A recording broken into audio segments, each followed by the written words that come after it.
This year, as we commemorate the 70th anniversary of the Freedom Charter, we recall its enduring truth that South Africa belongs to all who live in it, black and white.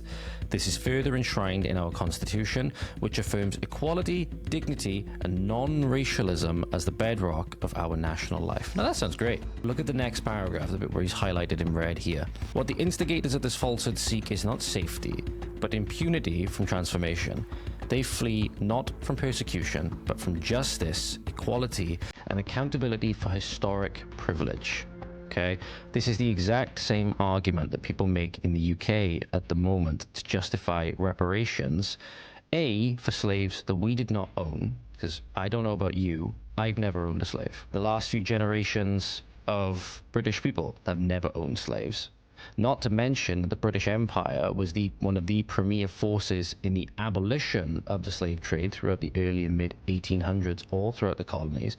Not just spending money to buy slaves and then set them free, but also then spending manpower, going on ships and going patrolling all across the colonies to make sure that the abolition of the slave trade was being enforced. And people who were often demonized for having views that quote-unquote justify slavery and all these things, the premier people that were for the abolition of the slave trade were Christians, people like William Wilberforce. And no, because we at one point engaged in this evil practice, we haven't engaged in it for about, 200 and nearly 250 years. I think we passed the Abolition Act in 1803 or 1802. I believe we were one of the first. I don't think we were the first, but we were one of the first. And we were certainly the largest, I believe, the empire at the time to make that declaration. Where we have to have accountability for historic privilege.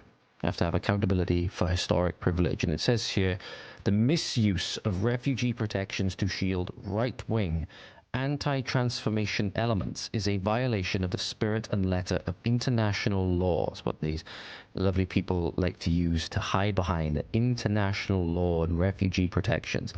And as Matt pointed out, one thing he was correct about was that this has all just been a cover for replacement migration. It's all been a cover for the Great Replacement. Millions around the world face real persecution, and they are the ones deserving of sanctuary, not those offended by a democratic society working to redress past injustice. So that is the African National Congress's excuse for what they're doing. The Boer, the farmer, the Boer, the farmer.